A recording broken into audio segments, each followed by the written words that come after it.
তুমি কি একজন রাশার? তাহলে আজকের ভিডিওটা তোমার জন্য। আজকে আমি এমন 3টা ভুল নিয়ে কথা বলবো যেগুলোর কারণে অনেক ভালো ভালো টিমও টুর্নামেন্টে খুব সহজেই ওয়াইপ আউট হয়ে যায়। তো গাইজ, আমাদের 1 নম্বর ভুল হলো প্যানিক রাশ। টুর্নামেন্টে বেশিরভাগ টিম হারার অন্যতম কারণ হলো তাদের রাশার প্যানিক রাশ করে। এখন অনেকেই বলবে প্যানিক রাশ আবার কি? ধরো সামনে একটা স্কোয়াড আছে, কিন্তু তুমি শুধু একজন এনিমির লোকেশন জানো। তখন তোমার মাথায় শুধু একটা চিন্তাই ঘুরতে থাকে, যেভাবেই হোক এই প্লেয়ারটাকে নক করতে হবে। কিন্তু এখানেই তোমরা সবচেয়ে বড় ভুলটা করো, কারণ ওই সময় তোমরা এতটাই ফোকাসড হয়ে যাও যে গ্রেনেড, ফ্ল্যাশব্যাং বা অন্য ইউটিলিটি ইউজ করতেই ভুলে যাও। শুধু তাই না, এনিমির টিমমেটস কোথায় আছে সেটাও আর খেয়াল করো না। তোমার পুরো ফোকাস শুধু ওই একজন এনিমির উপর চলে যায়, আর এই কারণেই অনেক সময় একজনকে নক করতে গিয়ে পুরো স্কোয়াডের কাছে ওয়াইপ আউট হয়ে যায়। তো গাইজ, আমাদের 2 নম্বর ভুল হলো রং ফাইট এনগেজ। অনেক সময় তোমরা এমন ফাইটে এনগেজ হয়ে যাও যেই ফাইট নিলে থার্ড পার্টি খাওয়ার চান্স অনেক বেশি থাকে, কিন্তু বেশিরভাগ টিম এই সিচুয়েশন থেকে ব্যাক আউট করতে জানে না। ফলস্বরূপ ফাইট চলাকালীন আরেকটা স্কোয়াড এসে থার্ড পার্টি দেয়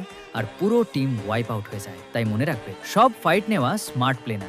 একজন ভালো রাশার জানে কখন ফাইট নিতে হয় আর কখন ফাইট থেকে ব্যাক আউট করতে হয়, কারণ কিছু কিছু সময় ফাইট জেতার সবচেয়ে ভালো উপায় হলো সেই ফাইটটাই না নেওয়া। তো গাইজ, আমাদের 3 নম্বর ভুল হলো টুর্নামেন্টের জন্য প্র্যাকটিস না করে বিআর র্যাঙ্ক খেলা। অনেকেই মনে করে বিআর র্যাঙ্ক খেললেই তার গেম প্লে ইমপ্রুভ হবে, কিন্তু বাস্তবতা হলো বিআর র্যাঙ্ক আর টুর্নামেন্ট এক জিনিস না। বিআর র্যাঙ্কে তুমি হয়তো কিল করতে পারবে, র্যাঙ্ক পুশ করতে পারবে, কিন্তু টুর্নামেন্টের প্রেশার, রোটেশন, টিম কোঅর্ডিনেশন আর ডিসিশন মেকিং সেখানে ঠিকভাবে শেখা যায় না। তাই যদি সত্যিই তোমার আইকিউ, গেম সেন্স আর ফায়ার পাওয়ার ইমপ্রুভ করতে চাও, তাহলে তোমাকে টুর্নামেন্ট এনভায়রনমেন্টে প্র্যাকটিস করতে হবে। আর সেই জন্য তুমি আমার গ্রুপে জয়েন করতে পারো।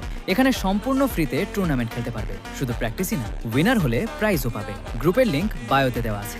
এখনই জয়েন করে প্র্যাকটিস শুরু করে দাও।